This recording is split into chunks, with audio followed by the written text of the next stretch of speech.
Karboland to nowa wystawa czasowa w Muzeum Emigracji w Gdyni, opowiadająca historię emigracji Polaków i Polek do pracy w kopalniach węgla w Belgii i Francji w okresie dwudziestolecia międzywojennego.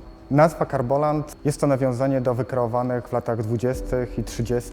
mocno wyidealizowanych obrazów, wyobrażeń miejsc i warunków pracy, jakie miały panować w kopalniach węgla i w przykopalnianych koloniach górniczych. Możliwość zrealizowania tej wystawy pojawiła się w momencie, kiedy zdecydowaliśmy o podjęciu rocznej współpracy z Muzeum Śląskim i to połączenie historii emigracji z kulturą górniczą wydawało się idealne. Tak rozpoczęły się dwuletnie przygotowania do wystawy. Pierwszą rzecz, której potrzebowaliśmy na samym początku, to wiedza. I z działem historyczno-badawczym poszukiwaliśmy informacji, badaczy, którzy byliby ekspertami w temacie migracji do kopalń. W ten sposób udało się nawiązać współpracę z doktor habilitowaną Moniką Salmon-Siamą, która jest ekspertką w temacie migracji Polaków do Francji. Zadaniem całej kwerendy dokumentacyjnej było znalezienie dokumentów, które odzwierciedlają życie zbiorowe społeczności polskiej, która znalazła się w dwudziestoleciu we Francji i w Belgii, ale jednocześnie opowiadają historie indywidualne, więc kwerenda rozpoczęła się w pierwszej kolejności w instytucjach na terenie departamentów Nord-Pas-de-Calais, gdzie znajdowała się największa ilość Polaków emigrujących do Francji, a następnie również w zbiorach prywatnych. Chodziło o zgromadzenie palety dokumentów dość reprezentacyjnych i ilustrujących różne zagadnienia związane zarówno z pracą, jak i życiem codziennym Polaków na emigracji we Francji i w Belgii. Na wystawie znajdzie się 350 obiektów pochodzących z bardzo różnych źródeł, z prywatnych kolekcji, ze zbiorów instytucji muzealnych z Belgii i Francji. Kluczem doboru tych obiektów musiał być fakt, że były one w posiadaniu emigrantów. Najlepiej, gdyby polscy emigranci trzymali je w rękach. Wszystkie te obiekty przejechały łącznie wraz z pracownikiem Muzeum Emigracji w Gdyni 5000 km, były transportowane w specjalnych skrzyniach, zabezpieczone przed wahaniami temperatury, wilgotności, czy też przed wstrząsami na drodze i po tygodniowej podróży przez Belgię i Francję dotarły bezpiecznie do naszego muzeum. Po zakończonym sukcesem transporcie obiektów zostały one umieszczone w jednym z naszych muzealnych magazynów, gdzie obecnie trwają prace związane z ich przygotowaniem do ekspozycji, czyli są wycinane specjalne tła, które będą je wzmacniać, oraz inne systemy mocowań, takie jak kornery fotograficzne czy też paski z Melinexu. Zgromadziliśmy pamiątki rodzinne, fotografie, dokumenty, przedmioty codziennego użytku, które, mam nadzieję, pozwoliły nam odtworzyć takie codzienne, zwyczajne życie polskich rodzin na emigracji we Francji, w Belgii, pracujących w kopalniach węgla. Do współpracy zaprosiliśmy Roberta Kuśmirowskiego, artystę, który świetnie operuje detalem, który jest mistrzem odtwarzania pewnych sytuacji, atmosfery. Po długich rozmowach to Robert zdecydował, że będzie to dom polskiej rodziny górniczej z Belgii z lat 30.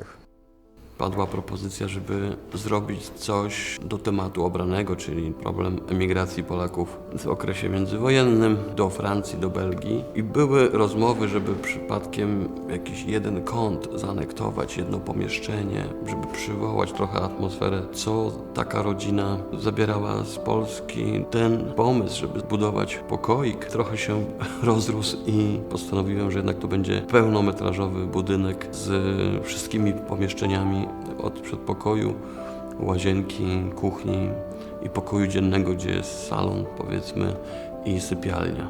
Ponad rok była batalia, by te wszystkie przedmioty z różnych miejsc, od różnych ludzi, ze staroci, ze strychów, w dziwnych jarmarkach i targach staroci, te rzeczy dzień po dniu udawało się jakoś przetransportować tutaj.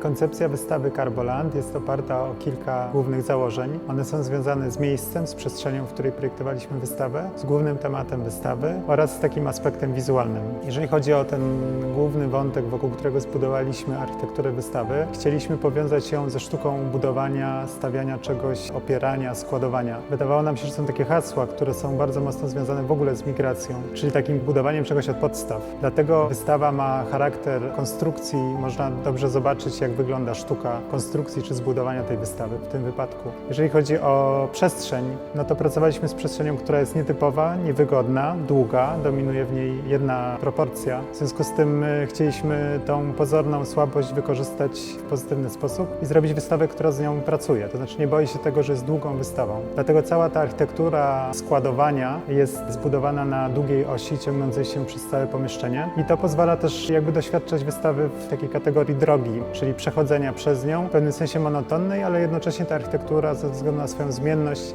daje możliwość takiego wariantowania i poznawania jej w detalu, jak podejdzie się bliżej do konkretnego fragmentu. Ścieżka dziecięca opowiada historię Marysi i Kazika. To jest rodzeństwo, którego tata wyjechał do Francji do pracy w kopalni i po jakimś czasie cała rodzina do niego dołącza.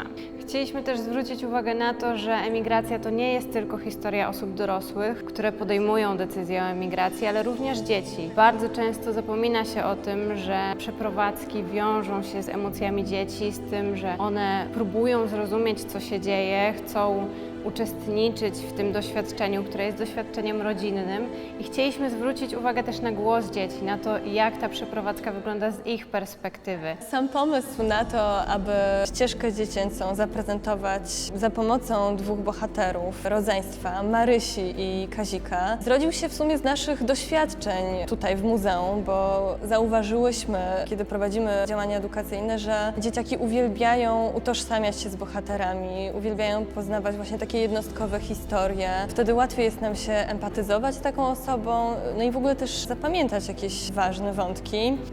Pamiętniki emigrantów, które są w naszej muzealnej biblioteczce, zostały wydane w 1939 roku. To, co jest wyjątkowe w tych pamiętnikach, to to, że widać, że górnicy się wypowiadają w nich swoim własnym językiem. Widać tutaj elementy gwary i to są po prostu najbardziej osobiste wspomnienia, jakie możemy dzisiaj uzyskać. Ogromna ekscytacja towarzyszy mi, myślę, że całemu zespołowi dzisiaj, kiedy otwieramy tę wystawę, kiedy wreszcie nastąpił ten wielki dzień otwarcia, pozbawiony wernisażu ze względu na obostrzenia, które obecnie panują, ale z ogromną radością jesteśmy przygotowani do tego, żeby podzielić się całą wiedzą i całą pracą, która przez ostatnie miesiące, ostatnie lata tak naprawdę towarzyszyła, która skoncentrowana była na tej wystawie. Jeśli można było przeżywać jakieś przygody w ostatnich 6 miesięcy, to przygodą była praca nad tą wystawą na pewno. Ta wystawa, którą dzisiaj otwieramy, była zaplanowana na kwiecień tego roku. Był to jeden z trudniejszych projektów pod względem organizacyjnym i tutaj bardzo duży ukłon w kierunku całego zespołu, jak również działu programowego i kuratora Maksymiliana Bochenka, który w tych czasach lockdownu bardzo intensywnie te prace nadal prowadził i one się ani na chwilę tak naprawdę nie zatrzymały.